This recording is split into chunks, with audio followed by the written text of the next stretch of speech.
ലോക്സഭാ തെരഞ്ഞെടുപ്പിൽ കോൺഗ്രസ് നേതൃത്വം നൽകുന്ന ഇന്ത്യ മുന്നണി വിജയിച്ചാലും പരാജയപ്പെട്ടാലും ചില സുപ്രധാന ചുവടുവയ്പുമായി കോൺഗ്രസ്. പാർട്ടിയിൽ ഉത്തരേന്ത്യയുടെ ചുമതല രാഹുൽ ഗാന്ധിക്കും ദക്ഷിണേന്ത്യയുടെ ചുമതല പ്രിയങ്ക ഗാന്ധിക്കും നൽകിയാകും ഇനിയുള്ള നീക്കങ്ങൾ. ഇത്തവണത്തെ തെരഞ്ഞെടുപ്പിൽ ബിജെപി ജയിച്ചാലും അത് കഷ്ടിച്ചുള്ള കടന്നുകൂടലാകുമെന്നാണ് പൊതുവിലയിരുത്തൽ. മൂന്നാം ഘട്ട പോളിംഗ് പിന്നിട്ടതോടെ ബിജെപിക്ക് ഉദ്ദേശിച്ച മുന്നേറ്റം ഉണ്ടായിട്ടില്ലെന്നാണ് സൂചന. പോരാത്തതിന് പ്രാദേശികമായ നിരവധി പ്രശ്നങ്ങളും എൻഡിഎ നേരിട്ടു.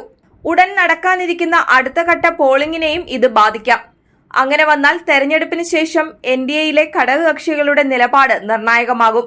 ഇത് എങ്ങനെ പ്രയോജനപ്പെടുത്താമെന്ന ചിന്തയുടെ കൂടി ഭാഗമാണ് രാഹുലും പ്രിയങ്കയും ഉത്തരേന്ത്യയിലും ദക്ഷിണേന്ത്യയിലുമായി ചുവടുറപ്പിക്കാൻ ശ്രമിക്കുന്നത്. രാഹുൽ ഗാന്ധി ഉത്തർപ്രദേശിൽ നിന്ന് ജനവിധി തേടണമെന്ന് കോൺഗ്രസും ഗാന്ധി കുടുംബവും നേരത്തെ തീരുമാനിച്ചിരുന്നു. 2019 തെരഞ്ഞെടുപ്പിൽ രാഹുൽ വയനാട്ടിൽ നിന്ന് മത്സരിച്ചപ്പോൾ ബിജെപിയെ ഭയന്നാണ് തെക്കേ ഇന്ത്യയിലേക്ക് ഒളിച്ചോടിയതെന്ന് പ്രധാനമന്ത്രി നരേന്ദ്രമോദിയും അമിത്ഷായും അടക്കമുള്ള നേതാക്കൾ ആരോപണം ഉന്നയിച്ചിരുന്നു. ഈ പ്രചാരണം കഴിഞ്ഞ തവണ ബിജെപിക്ക് കാര്യമായ ഗുണവും ചെയ്തു. അതുകൊണ്ട് തന്നെ ഇത്തവണ രാഹുൽ തെക്കേ ഇന്ത്യയിൽ പ്രത്യേകിച്ച് കാര്യമായ പ്രചാരണത്തിന് എത്തിയതുമില്ല. പാർട്ടി സംഘടനാ ചുമതലയുള്ള ജനറൽ സെക്രട്ടറി കെ.സി. വേണുഗോപാൽ മത്സരിച്ച ആലപ്പുഴയിൽ അടക്കം രാഹുൽ പ്രചാരണത്തിന് ഇറങ്ങുന്നത് മാറ്റിയിരുന്നു. ആരോഗ്യ പ്രശ്നങ്ങളാലാണ് രാഹുൽ ആലപ്പുഴയിൽ എത്താതിരുന്നത് എന്നതായിരുന്നു വിശദീകരണമെങ്കിലും ഇതിന് തൊട്ടടുത്ത ദിവസങ്ങളിൽ രാഹുൽ മഹാരാഷ്ട്രയിൽ പ്രചാരണത്തിന് ഇറങ്ങിയിരുന്നു. രാഹുൽ ഉത്തരേന്ത്യ കേന്ദ്രീകരിച്ചുള്ള പ്രചാരണത്തിനാണ് ഇത്തവണ മുൻഗണന നൽകിയതും. പോളിംഗ് തീരുന്ന അവസാന ഘട്ടത്തിൽ റായ്ബറേലിയിൽ നിന്ന് മത്സരിക്കാനുള്ള രാഹുൽ ഗാന്ധിയുടെ തീരുമാനം നിർണായക നീക്കമെന്നാണ് രാഷ്ട്രീയ നിരീക്ഷകരുടെ വിലയിരുത്തൽ. തെരഞ്ഞെടുപ്പിൽ മത്സരിക്കേണ്ടെന്ന് സോണിയ തീരുമാനിക്കുകയും രാജസ്ഥാനിലെ ഒരു രാജ്യസഭാ സീറ്റ് തിരഞ്ഞെടുക്കുകയും ചെയ്തതിനെ തുടർന്നാണ് പതിറ്റാണ്ടുകൾ നെഹ്റു കുടുംബത്തെ വിജയിപ്പിച്ച സീറ്റിലേക്ക് രാഹുലിനെ മത്സരിപ്പിക്കാൻ സോണിയ തീരുമാനിച്ചത്.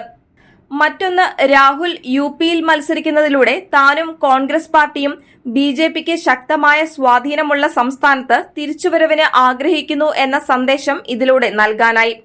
2019 പാർട്ടി സംസ്ഥാനത്ത് നിന്ന് 17 സീറ്റുകളിൽ മത്സരിച്ചെങ്കിലും റായ്ബറേലിയിൽ സോണിയാഗാന്ധി മാത്രമാണ് ജയിച്ചത്. കോൺഗ്രസിന് മേൽക്കൈയുള്ള അമേഠിയിൽ കേന്ദ്രമന്ത്രി സ്മൃതി ഇറാനി രാഹുൽ ഗാന്ധിയെ പരാജയപ്പെടുത്തുകയും ചെയ്തു. ഇക്കുറി ഈ ചിത്രം ഒന്ന് മാറ്റിവരയ്ക്കാനാണ് കോൺഗ്രസ് ശ്രമം. കഴിഞ്ഞ തവണ വൻ ഭൂരിപക്ഷത്തിൽ ജയിച്ച രാഹുൽ ഗാന്ധി ഇത്തവണയും വയനാട്ടിൽ നല്ല ഭൂരിപക്ഷത്തിൽ വിജയിക്കുമെന്നാണ് കോൺഗ്രസിന്റെ പ്രതീക്ഷ. ഇതിന് മാറ്റമുണ്ടാകില്ലെന്നാണ് കണക്കുകളും പറയുന്നത്. റായ്ബറേലിയിൽ രാഹുൽ വിജയിച്ചാൽ വയനാട് സീറ്റ് രാജിവെക്കും. ഇവിടെ പകരക്കാരിയായി പ്രിയങ്ക മത്സരിക്കുമെന്ന് തന്നെയാണ് വിവരം.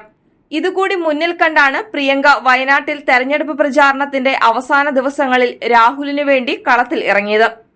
ജൂൺ 4 ശേഷം ഇക്കാര്യത്തിൽ വ്യക്തതയുണ്ടാകും. അതേസമയം യുപിയുമായി ഗാന്ധി കുടുംബത്തിന് ഏറെ വൈകാരിക ബന്ധമാണുള്ളത്. ഒരു കാലത്ത് കോൺഗ്രസ് ആധിപത്യം പുലർത്തിയിരുന്ന യുപിയിൽ ഗാന്ധി കുടുംബത്തിന്റെയും കോൺഗ്രസ് പാർട്ടിയുടെയും സുപ്രധാന കണ്ണിയാണ് റായ്ബറേലി. സ്വാതന്ത്ര്യാനന്തരം നടന്ന 20 തെരഞ്ഞെടുപ്പുകളിൽ 17ലും കോൺഗ്രസ് സ്ഥാനാർത്ഥികളാണ് ഇവിടെ ജയിച്ചത്. രാഹുൽ ഗാന്ധിയെ പരാജയപ്പെടുത്താൻ ബിജെപി എല്ലാ ശ്രമങ്ങളും നടത്തിയാലും ഇവിടെ ഒരു അട്ടിമറിക്ക് തീരെ സാധ്യതയില്ല.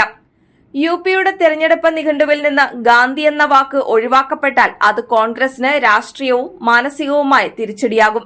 അതുകൊണ്ട് കോൺഗ്രസിന് ഇത് അഭിമാന പോരാട്ടമാണ്. യുപിയിലെ മറ്റു മണ്ഡലങ്ങളിൽ വിജയിച്ചാലും ഇല്ലെങ്കിലും റായ്ബറേലി കോൺഗ്രസ് നിലനിർത്തുമെന്ന് തന്നെയാണ് കണക്കുകൂട്ടൽ.